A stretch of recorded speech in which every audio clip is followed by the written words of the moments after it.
David Bagnall. I'm the executive director at the Lightner Museum in St. Augustine, and opening at the museum on April 8th is the exhibition American Impressionism, Treasures from the Daywood Collection.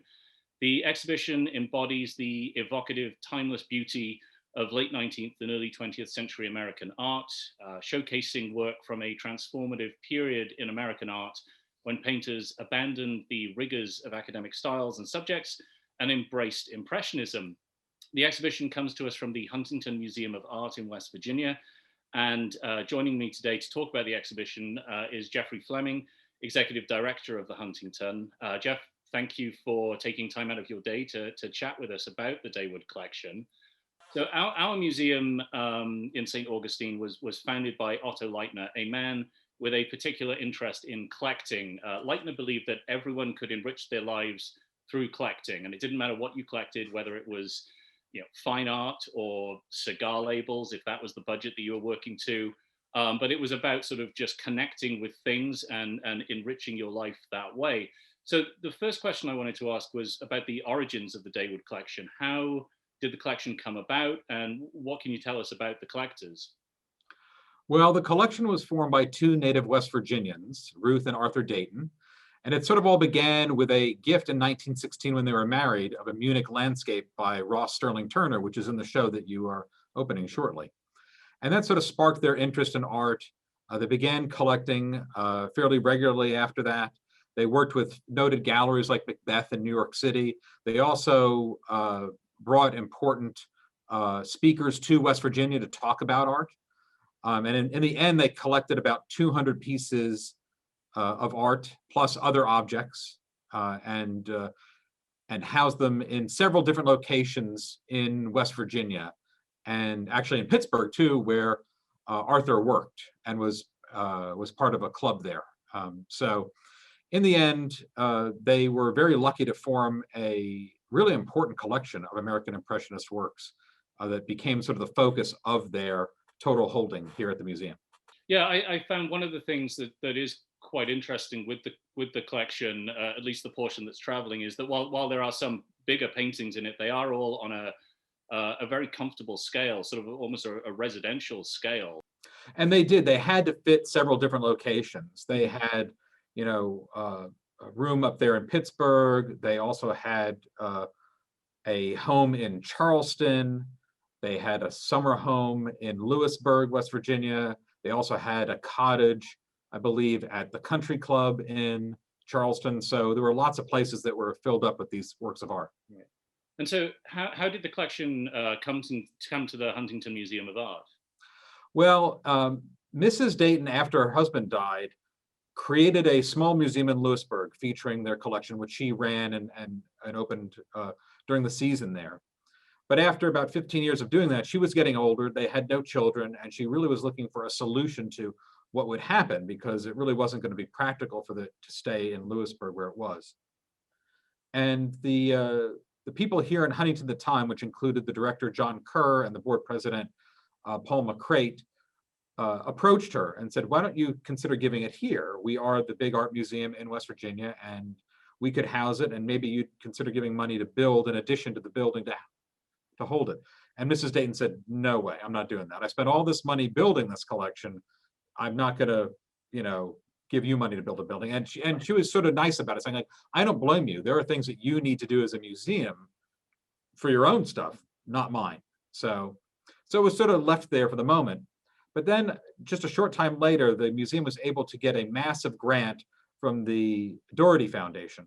And it basically eventually entitled $1 million gift to double the size of the museum. So when they had secured that potential grant, they went back to Mrs. Dayton and said, what do you think now? And she got very excited and started to enter into more serious talks with them, which ended up the collection coming to the museum in two phases. There was a first large gift, and then Mrs. Dayton retained a certain number of works to decorate her home in Lewisburg until her death, and then those came here as well. So Impressionism originates in France in the sort of early 1870s, and it makes its way out to the US in the sort of mid 1880s. In looking at the paintings in the Daywood collection, what do you feel are some of the sort of key differences between French and American Impressionism? Well, I mean, the biggest difference is the depiction of America. That's really what it's about. That's what American artists are doing. I don't think there's a lot of difference in terms of the styles. Every artist has their own style in terms of creating their works. But I think overall, the depiction of America in those works is the hallmark of those paintings. Yeah, it's like, you know, they've taken, you know, some of the core ideas of Impressionism, you know, exploring, you know, fleeting atmosphere and light effects, the broken brushwork and everything, and then they've just brought this very American focus to it. And you know, I mentioned earlier that we're opening a sort of small companion exhibition to the Daywood exhibition that focuses on Impressionist artists working in St. Augustine. And it's kind of fascinating, the different approaches to Impressionism, and we'll sort of touch on that in a little while. But that focus on you know, creating this particularly American interpretation of Impressionism is kind of fascinating to see play out in the Daywood exhibition. So in France, Impressionism emerges in the midst of some rather large-scale societal changes that are often reflected in the paintings themselves, including things like housemanization, the effects of industrialization, and how that transformed everyday life. With the paintings in the Daywood collection, how do you understand the relationship of the images artists were making and the sort of social and cultural transformations occurring in America, sort of at the late 19th, early 20th century? I think they're very similar. I think you see the same pressures, the transformation of the nation through industrialization and the creation of what we today know as suburbia. Right. I mean, I think about in New York, on Long Island, where I'm from, just after the turn of the century, the county of Queens was entirely rural. 20 years later, it was entirely housing, almost. And that's just in a short period of time.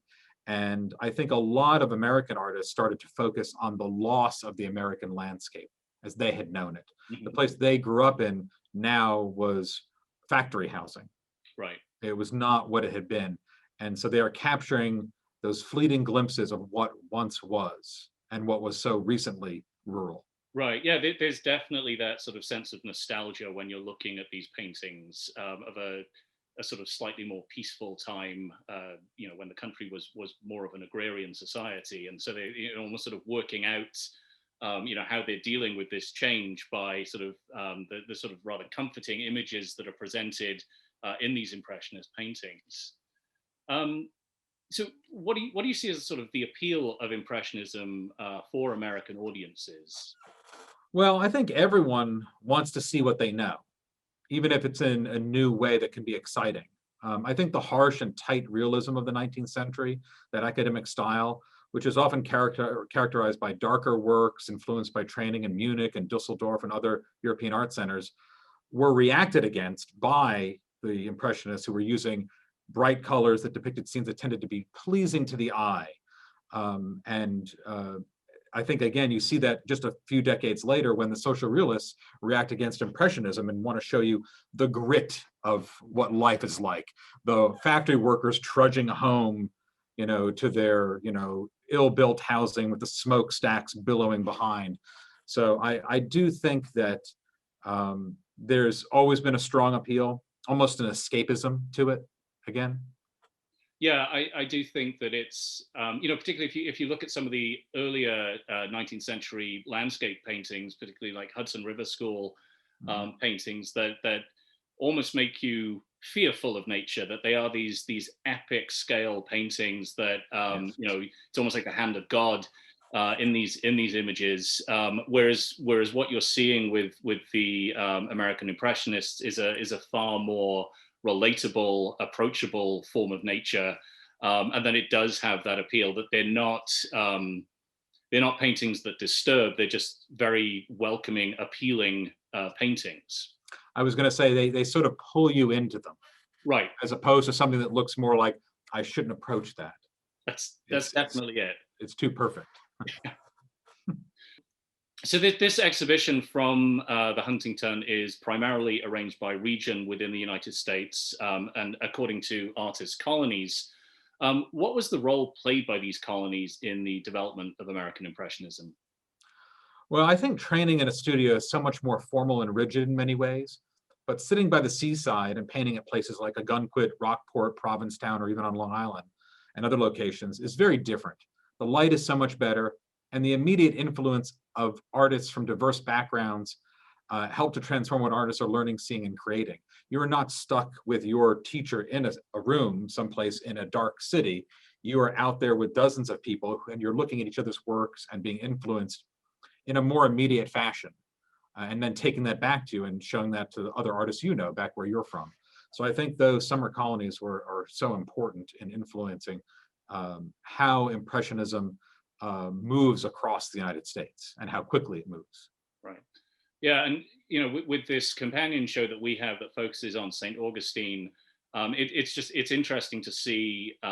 It does tie in with these larger ideas of almost like a retreat from industrialization. That many of these colonies are these very scenic, rural, seaside escapes. And with the paintings that we have, it's almost like you'd be in any time period. That I think out of the 20 paintings in that exhibition, there's only one where there's any hint of industrialization encroaching on these idyllic scenes. And it's again kind of the same with the paintings in the Daywood show, that it is this sort of peaceful, idyllic vision of America that's presented from the artists working in these colonies. It is definitely idyllic. I mean, if you really think about it, just like when you look at Degas' ballet painters, right? You're seeing a pretty painting, for lack of a better general term. But behind that is all that's real about those paintings, about long days and hours, prostitution, dirt, grit. So right. You are getting sort of a sanitized look, but it's the kind of look that is so pleasing that it always sort of leaves you with a smile. So you're going to keep wanting more of them. Definitely. I think one of the things that becomes apparent when you look at the Daywood show is that in the hands of American artists, Impressionism was subject to a variety of interpretations. Can you talk about some of the different ways the artists in the Daywood collection approach Impressionism? Well, I think every artist, of course, is different, and each artist brings their own beliefs and styles to their work. So while many will be similar in various ways, there are always distinct differences in terms of the types of scenes chosen, the colors used, the technique deployed to create the original works. I think of in this particular show that you are putting on at the museum, John Costigan's large work. Mm-hmm. The incredible impasto and layering in that painting is very distinctive to his works. Well, if you look at the Irving Wiles painting of the young woman on the porch overlooking a lake, his work is thinly painted and almost mirror-like in terms of its finishing.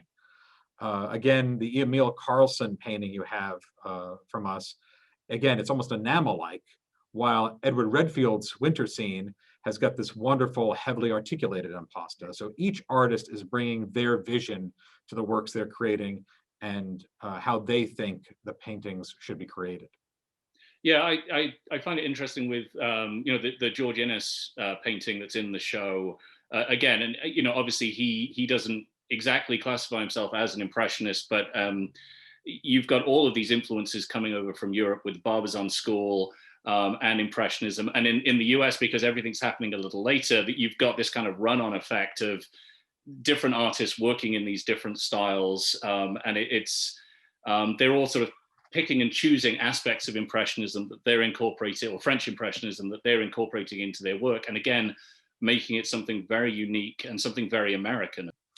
Well, it is, and there's also that reaction, sort of George Inness and into the tonalists, Mm-hmm. who never give up that style, and they fight against Impressionism because it's just they don't believe it's good art. I remember reading a wonderful quote from one American artist, and he wrote that, "I don't believe this, Impressionism thing is ever going to catch on. They're just vagaries of fashion. It's just not something that's ever going to be." But of course, he was wrong. Right. Which is a good tie into the next question I wanted to chat about. So the paintings in the Daywood show, they span the sort of late 1860s through to the 1930s, early 1940s. Why do you think American Impressionism continued well into the 20th century, long after Impressionism was no longer considered avant-garde? I think it goes back to something we sort of touched on earlier. It's always so pleasing to the eye. Mhm. And often in America, it provided an escape to the drudgery of daily life. Unlike Europeans, Americans have for way too long always prioritized work over all other aspects of life. Right. And that is not a European model that's ever been adopted. Just go to Italy and try to do something in the middle of the day when it's not possible because everybody's closed and is relaxing. It's very true. And I think that's part of the longevity that's involved here is Americans' consistent and long-term need to escape their daily lives. Right. And they can do that through looking at these beautiful, soft, colorful paintings that just, they always leave you with a positive vibe. So my last question for you, and this is kind of probably a big question, you might not have a plan for this yet, but so this exhibition of 41 paintings from the Daywood Collection is going to be traveling for some time. And I know the collection is much larger than that. It's around 200 paintings. Do you have plans for the collection when it's fully reunited back at the Huntington Museum of Art? Well, it's sort of funny. Part of our agreement with Mrs. Dayton is that every year the collection goes on view at the museum for about 6 months. So every year there's a different iteration. And even with all the wonderful works that are traveling in the show that you're hosting, there's lots of other things to show. And so right now, the Daywood Collection is actually up as I speak, and it will be up until later in the year. And then it will come down again, and then, it'll go up again and down again. But when these come back, it'll be like old friends returning. Okay. There's people who have their favorite works, and Mhm. they like to come and see them every year. And so they will be reincorporated when they return. I think it's in 2.5 years, because it's got a long run to go still. Okay. And then they will be, join their brothers and sisters back up on the walls. Okay, fantastic. Well, again, thank you so much for taking time to chat with us today. The exhibition, American Impressionism, Treasures from the Daywood Collection, opens at the Lightner Museum on April 8th and runs through July 5th. So, Jeff, thank you very much. You're most welcome.